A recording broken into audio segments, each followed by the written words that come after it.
right there on top of the moon. We could sit and do nothing. I wish we were bold to just fly away. I don't wanna care. Just be here and I'm good alone. I'll be okay, miss you like an old friend.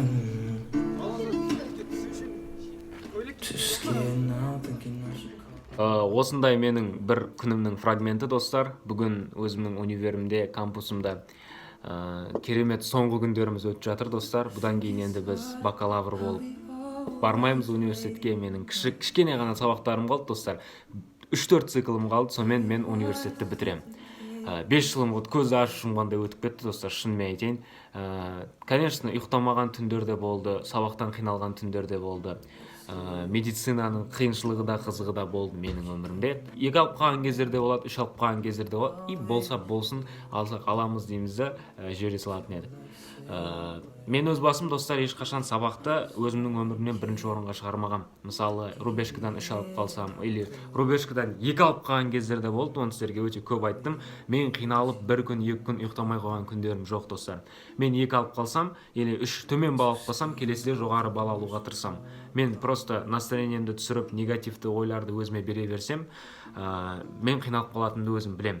Вот, оны мен қалай жеңдім, достар? Әрине, мен де аспаннан түспедім ғой. Мен тоже университеттің алғашқы курстарында кішігірім қателіктерге өзімді қинайтын едім. Не үшін олай істедім?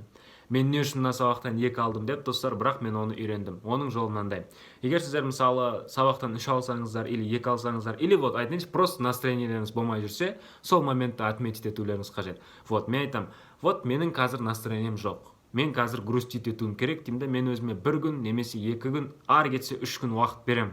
3 күн бойы мен өзіме тиіспеймін ешқандай. Мен қалағанымша жатам, грустный өлеңдерді тыңдаймын, анда-санда солай қуып кететін кездерім болады, достар. Или сабақтан аз алып қалсам, настроением болмаса, вот менің қазір настроением жоқ.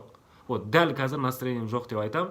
Вот сол сөзді айтсам, мен өзімді контролировать етемін. Мен ары қарай өзімді загонять етпеймін, себебі, достар, әр стресстің арты бұл созылмалы аурулар. Сол үшін мен ешқашан стресске бой бермеймін. Сіздерге де, достар, соны айтқым келеді. Міне, 5 жыл менің көзімді ашып жұмғанша өтіп кетті.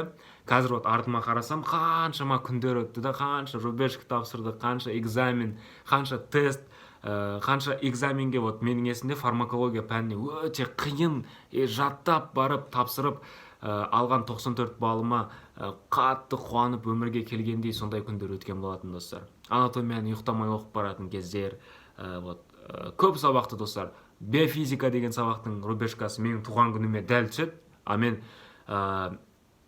туған күніме түседі, сол күні ұйықтамайын, түнімен четверг түні ұйықтамай рубежкаға дайындалам, рубежкадан бар 60 балл алам, мені үйде қонақтар күтіп отыр.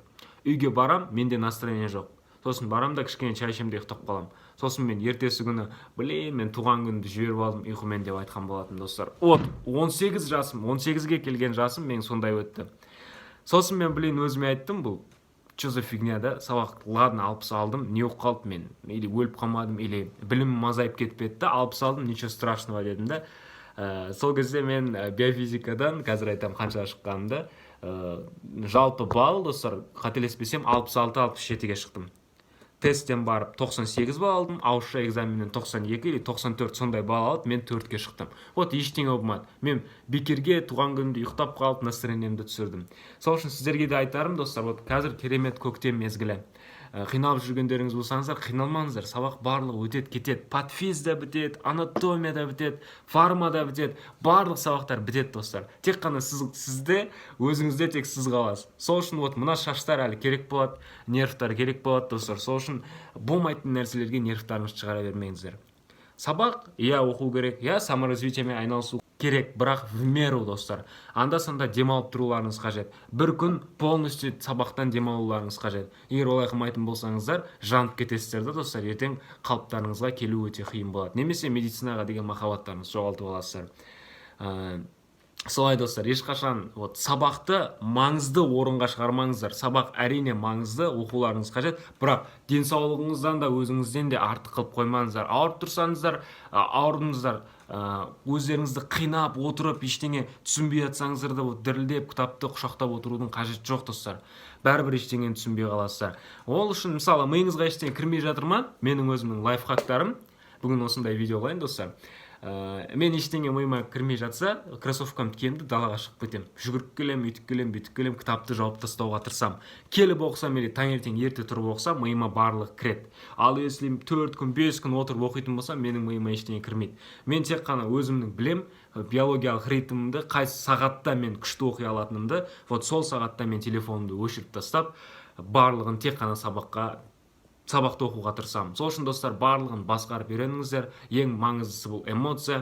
Әлі сіздер жассыздар, білем, гормон ойнайды, әртүрлі нерв ойнайды, эмоция ойнайды, олардың барлығын басқарып, стресске кетпеңіздер достар. Стресстің арты созылмалы аурулар. Қан қысымы, қантты диабет, барлығы стресстен басталады достар. Сол үшін спортпен айналысыңыздар, медициналық білімдеріңізді шыңдаңыздар. Көктем келді, бақытты болыңыздар достар. Қыздар, айтпақшы, мейрамдарыңыз құтты болсын. Барлығы өтеді кетеді. Өте күшті дәрігер боласыздар, емтихан тапсырасыздар. Барлығы күшті болады. Сіздермен бірге болған Қуанышты медицина. Мен Қуанышбек. Всем пока!